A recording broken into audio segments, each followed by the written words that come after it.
All right, West Virginia fans, listen, I told you I was going to come back with a strong interview, and I definitely have one today. Probably in my years of being a WVU running back in years past, we always had great backs, in my opinion, at West Virginia. And this young man right here speaks for himself. He's a fan favorite, but he's also one of my favorites. I have none other than Kay-Jay Harris on my show, and I'm appreciative that he's here. What's up, my guy? Man, thank you for taking the time to even have me on here, Eugene. I'm doing good, man. Please, it's look, I'm honored because, like I said, you are definitely one of my favorites. First off, to wear the number one, that's what got me going. When I said, when I saw you step out there with that number one, I said, man, listen, this guy, he knows what time it is, and he gonna light it up, and you did, man. Let me say this to you. I've never met anyone that had anything other than such high regards about your character on and off the field and the type of person you are, man. That means so much. Mm-hmm. That means a lot. So where did you get your humility from? Where did that start from? Come on, Gene. You know I'm gonna start with my mother. I'm a mama's boy to this day still, man. That's my mother's build up. My mom works in hospitality. She deals with people every day. She's been nominated for awards year in and year out with her service, what she does as at work. But it goes back before then, man. My grandmother, I would say I get that from my grandmother. My mother was adopted when they was younger, when she was 7. And the type of grandmother that I had, that's the type of lady she was. And she's instilled that into my mother. And it's passed down to me, to this day still. I get phone calls from everybody regarding, with favors to do anything. And it's like, I can't say no. I can't say no.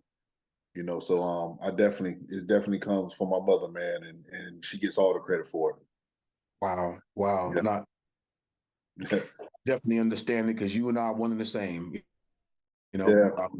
I'm home some years ago, but I'm so appreciative of him blessing me with a mother similar to the attributes that your mother raised you with. That's how I was raised. Right. So I totally get that. Going through high school, man, you were one of the best backs, obviously coming out of your area. What made you select WVU? Well, coming out of high school, I got drafted out of high school first in baseball. A lot of people know my story here. For a lot of people in West Virginia who might not know, I played all 4 sports in high school. Was blessed with the opportunity. I was drafted out of high school in baseball. Coach McGee, my story starts back with Coach McGee, who was the running back coach there at WVU. He got a hold of me when I was a 9th grader, and he coached me in my first high school football game. And the one thing I say was blessed before he passed last year. I'm the only player who he coached in his first high school game, and he also coached me in my last college game. For that, the way it transitioned worked out. But I got drafted out of high school in baseball, played baseball for a couple of years. Decided to go a different route. Wanted to get back into school, play some football, and Coach McGee ended up being at West Virginia, and Right. it was a no-brainer for me. When I found out he was at West Virginia, I lost interest in going any other place once I talked to him and he wanted me to come play for him. And he had a lot to do with it was the only decision I made once I knew he was at West Virginia, and everything else became a far for. I wasn't interested in anything else but playing for Coach McGee. Wow. You want to know something, KJ? I'm going to tell you what's funny about that. I don't think nowadays things are so different, but I don't think people really understand. What you just said speaks volumes. I don't think people really understand the importance of having a relationship with your coach. Mm-hmm. And it's usually outside of the sport because that means the mentorship, the leadership, the trust. Mm-hmm. Those things are so important. It's paramount when young people are making decisions. I don't think they put a lot of stock into that nowadays as they did back when I was coming out of high school, when you came out of high school. That speaks volumes. It really does. Well, the thing about Coach McGee too, the story, it starts there and ends with him as well. But when I first started playing Little League ball, I was playing all just raw talent. I was just an athlete. I could play any sport, anything I wanted to play. Even when I got to Coach McGee as a freshman, as a ninth grader, prior to that, I just remember and recall, playing running back. I would get a handoff and I would bounce everything to the outside. I never hit the hole, never ran in between the tackles, growing up in Little League. And not realizing my size. I've always been big. Everybody always tell me I've been big, and I was always big for my age or whatever. I never saw that in myself. Everybody else saw that. But I just remember playing Little League football and getting the handoff and bouncing everything. The play in Little League was always tall, sweet, tall, sweet, tall, sweet. So everything I was getting always running to the outside. My first carry in under Coach McGee in practice, he gave me a dive. And I got that dive and I bounced it outside the wide receivers. 3 straight plays, twice. I take that back, twice. Coach McGee slammed everything down and told me that play does not go out there, it goes up the middle. He put 2 cones up. He told me if I ran my butt outside them cones, to keep running outside the field and don't come back. And Lord knows, it's a freshman. I'm a freshman in high school. In my head, I was so scared to run in between them 2 cones. So I said, he told me. And so that third carry, when I tell you, Eugene, I closed my eyes and I ran as hard as I could and I put my head down and did not look. When I opened my eyes, I almost hit my face on the goalpost. Wow. And that's when he said, you see that right there? And he said, you see that? Don't nobody, he told me, excuse my French, he said, don't nobody want to tackle your big ass coming downhill. That's exactly what he said. He said, and from that day, and from that point on, I did not want to run. I didn't want to run outside no more. He would give me a tall sweep, and then I would cut it back up. Then he started yelling at me for not running outside.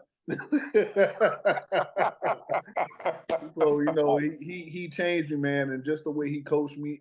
I mean, to this day, I still hear the first words he said to me, to the last words he said to me, just all the little minor stuff. He said, the talent part, I can't coach you. You got that. But I can teach you all this other little stuff, man, that's going to go a long way. And he coached me from the 9th grade. He coached me to play on Sundays. I'll tell everybody that. He didn't coach me to be a high school kid. He coached me to play on Sundays as a 9th grader. And I love him for it, man. I love him to death for it. You know what's funny, man? And again, I just hearing that means it echoes so much because it's just so important. This man saw something in you that transcended high school, college, because he knew what he had. Yep. I always say that to people. Sometimes they get offended because they don't understand what I'm really saying. When you see a young talent, you're not looking for right just that moment because you know that they can go past that.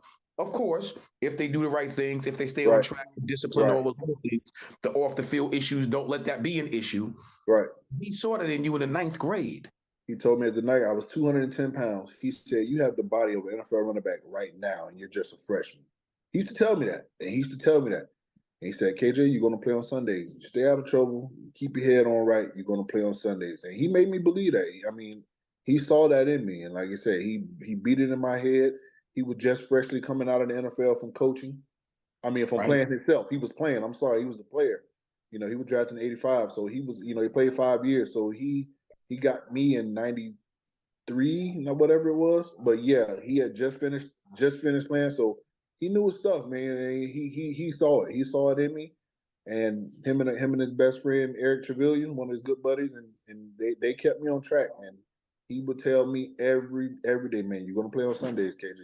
One day you're going to play on Sundays. And I'm going to sit back and I'm going to have my drinks and enjoy watching you play on Sundays. So he definitely made me believe at a young age, man. And somebody to tell me that, those were, it moved me volumes. It moved volumes for me. Trust me, it was always in the back of my head that this man said I'm going to play on Sunday, and I want to make sure I gave him the opportunities. Wow. Listen, and you did that. And you did. Look, I know there's a lot of highlights in your WVU career that you can echo to, but I want to ask you about this 337-yard day against East Carolina, my guy. So tell me, did you go into that game knowing I'm about to get 300 on these fools? I went into that game knowing I was pissed off and angry at my offensive line coach, Rich Trickett, because he called me soft in practice. Now, I don't know if it was something to trigger me to get me to run hard, but he called me soft. And the reason why he called me soft because we was up against the scout team. And, scout team, when you go up against the starting defense, it's totally different. Right. Scout team, is normally made up of guys who are walk-ons, who just give me your defense a look. Right. And I wouldn't run the ball hard against them because I knew some of them guys, I saw, they're my teammates, first of all. So I wouldn't run the ball, I wouldn't run the ball the way I would run in the game. Right. And I used to always tell everybody, man, judge me how I play on Saturday. I was an older guy, I was a lot more mature. So I didn't have that mentality of, I knew what I was doing. I've already been a professional athlete. So I didn't want to punish my teammates. Right. Yeah. But I was going to punish whoever's line up on the other side in a different helmet on Saturday. Right. Prior to that, getting taped up before that game, Marquell Henderson, the wide receiver, he just had a little girl and he wanted to go home. He didn't want to play in the game. And I saw him and I was like, hey man, man, what's wrong with you? He just had a look on his face like he was sad. And he was like, man, I don't really want to play, man. My mind ain't, I just had a little girl and I want to go home. So I'm like, well, man, something like that. I said, man, go do something good for you. Go do something special on the field today for your little girl. Prior to that, I was in junior college before I transferred to West Virginia, and I had twin boys. And my twin boys were born on the day we played Air Force when I was in junior college. My game was at 7:30. I was dressed in full uniform, ready to go at 3 o'clock because I was excited because my boys were born. I wanted to go play for them. And all I had was 8 carries that day. I had 8 carries for like 160 yards and 2 touchdowns. I ain't even played the second half. So I tore they behind up, So I told him, I said, man, go do something special for your little girl. I said, you know what? I'm going to do it for you. And I was just jokingly trying to get his mind right. And start the game off, and all through the week. And, Jason Colson was my backup running back. But all during the week, I'm running with the ones. I'm running all the first reps. We go out on the field, first offense possession. And Coach Rod holds me back and say, KJ, no, Jason, you go. And so I'm looking, I'm like, what? And so now I'm mad. So I'm standing on the sideline and I'm mad. I'm not talking. So Pac-Man comes up and he's like, man, what's going on? I said, man, I don't know. All I know, I said, I don't know. And I was pissed, but I wasn't showing it on my face. So like the whole first offensive possession, I didn't go out on the field. And so in the second, we come out of second possession. And finally, when I get a chance to go out, he was like, KJ, you win. And I just remember turning around and I looked back and I said, and I'm not coming off the field. And I just said that just like that because I was pissed. And the rest is history, man. We go from there. And I ran angry. And so it kind of makes me think they knew what they was doing. Like, did they want to piss me off on purpose, to get me to get into that mode or whatever it was? But it worked. And, and then, at halftime, I just remember going in at halftime of that game.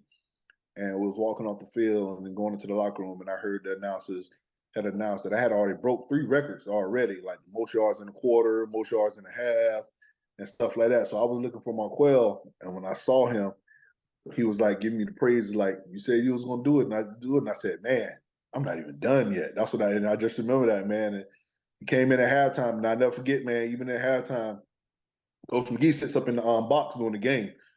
And he came down at halftime and he looked and he said, boy, don't take your foot off the gas. He said, I'm giving it to you every carry until you show me you get just like that. And I said, man, Coach, just keep feeding me. That was it. I was like, man, just keep feeding me. And I had no clue, Eugene. I swear. Going into, and because I really didn't play the fourth quarter. But it was like the first possession of the fourth quarter. I heard one of the offensive linemen say, we only need 30 yards for the record. I thought he meant overall team record. I didn't know he meant individual rushing record. I thought as a team because we was running the ball. Jason was running the ball good, so Rasheed had a couple of long runs and stuff like that. So I thought as a team, we needed 30 more yards for the record. Right. And I heard somebody say, Coach Rod say, KJ, this your last time out. And so they was like, and then I heard one Dan Moses say, we only need 30 yards for the record. I still did not know that meant for the individual single game record. I mean, I didn't know that. And the first carry, man. I went out there in that first carry and I took it 76 yards. And then when I came to the sideline, they said I broke the record. I'm like, wow, yep. And then now when they realized I broke the record, I'm like, well, then what's the single game record? I'm like, what's the record for overall? And I think it was like 400 and some yards by LaDainian Thompson. So, yeah. I was begging Coach Rod to let me have one more opportunity to go out there, man. I was like, Coach, just give me 3 more carries. I said, at first I wanted to make sure we had enough yards for me to, if I went out there, it would have totaled up to break the record. But I was like, Coach, we did get the ball back. I'm like, Coach Rod, man, can I just have 3 kids? Just give me 3. He was like, nope, you're done. And I was like, oh, man. So, yeah. You know, I know, and I think everybody else know. Yeah. Had you went out there to get 3, matter of fact, if you had 2 more carries, man, look, they could have put the whole East Carolina team out there. You hear me? They could have put the whole team. It was nothing going to stop me from getting that record if he would have gave me another opportunity. I promise you that. I promise you that. So I enjoy. Let me tell you something, KJ. I enjoyed your career at WVU. You hear me? Mm-hmm. Because me and AB Brown used to sit back and play in there and understanding the great tradition. We respect the other RBs, brother. We respect it. To me, it's a family. Right. So we used to always sit back and just talk about your running style, your ability really to be considered a big back, but that can take it the distance anywhere on the field, run inside, outside, effective in the passing game, effective in the blocking game. Come on, man. Yeah. That's something that is a skill set that I hope they get back to that. Right. You know, because I think that's something that's really missing in today's back. They're so one-dimensional. Mm-hmm. You know what I mean? And again, that's what me personally, I know that at the next level, that helped you to be able to be that versatile with with that type of skill set. You know, that's it. I loved your career at WVU, man. Right. Now, this is funny. So at the NFL level, you won a ring. Mm-hmm. And what would you say is the difference between running the ball in college at a major Division I level versus running the ball in the pros? Well, I mean, everybody probably tell you this is the speed of the game. Right. Now you have the elite of elite. You have guys who, you know, you got defensive end and linebackers who are just as fast as running backs now. So, you know, that turning the corner now, but this is where, to me, it plays in the hand. I don't, sideline to sideline, there's no race. It's about getting your man off balance and getting up and getting angles now. So that coming downhill is a lot more effective running in the NFL than it is in college. In college, you know, you get the guys like Reggie Bush and guys, they turn a corner. You know, it's a wrap. You know, you get the speed guys on these speed sweeps now.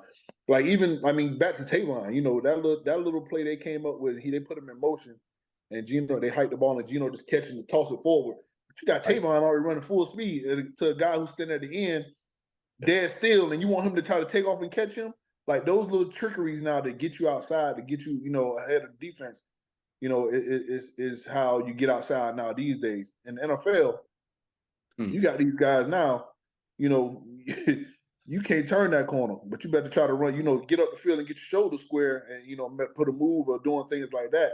That's the difference of the speed. It's the speed of the game for sure. Once you get to the league, and a lot of politics play into play as well. You know, as far as the opportunities and things like that. But yeah, I was definitely blessed to be a back. I was an every down back. I wasn't a specialist to come in on third down just to catch the ball or to come in to, you know, get short.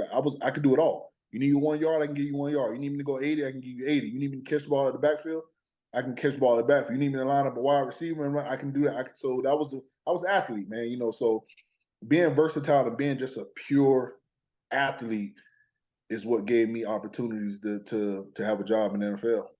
Right. Absolutely. Yeah. Do you get a chance to look at some of the college games nowadays and so what's happening with college recruiting and all that kind of stuff? So now this is crazy now. NIL deals. Oh. So, you know, I had to ask you that question, right? So, oh my goodness. Okay, so how many M's would have had to be put behind Kay-Jay Harris? I'm just curious. Eugene, man, oh my God, man. I sit and I joke with my son all the time. If I had the opportunity to go to school today, I could have set my family up. The NFL would have been just a bonus. Right. You know Right. what I mean? Like it just would have been a bonus. But I could have set me and my family up while I was in school, for Right. sure. For sure. So man, I can't sit and say how many M's, but I know it would have been lovely. It would have been it would have been lovely, man. It would have been a lot more. It's always that what if, we can always sit and say what if. I can say Right. it like this. What can you imagine y'all had NILs back when Major and all y'all was playing, man? You know what I Somebody mean? asked me that. Play for the national championship. Like, can you imagine that? Somebody asked me that. That's the reason why I asked you that question. Somebody asked me that a few weeks ago. The same question. What do you think it would have been? I can't even say. I can't even say. Gene, it's hard for me to put a number on it. It's just hard for me to put a number because I just think about this. If they had NILs, I can't even imagine how many people that came to me after that one game. Oh, absolutely. Yeah. Just on that one game alone, just to be able to say, because I remember that game, and then the next home game we played. You know how many #1 jerseys I saw in the stands after that? Absolutely. Absolutely. To be able to have, just a part of all that. Just can you imagine West Virginia probably this is the part that people don't understand about Morgantown as well. We had the #2 pharmaceutical company in the country right across the street from my stadium. Absolutely. Ain't no telling what Mylan would have been doing over there. Can you imagine that? And I'm gonna share this, which is funny. A lot of people don't know. Well, people do know. Mike Pushkar, God bless his soul, to the grave he went, was a diehard Mountaineer. That's my point. You know Diehard. what I mean? Like, oh my God. So I remember what it was like when we went 11-0 and playing for national championship. Oh man. So I know if Eugene, that year y'all won 11-0. That wasn't your senior year, was it? No, I was a junior. That was my junior year. So do you just remember y'all going 11-0? Do you remember the stuff the program got, the upgrades or anything that y'all got the year after that, as far as like, just can you imagine? Absolutely. Do you remember what happened after y'all want to let, you know what I mean? Like coming back the next year, you realize there's something different around here. Something's a little bit. Can you now imagine that?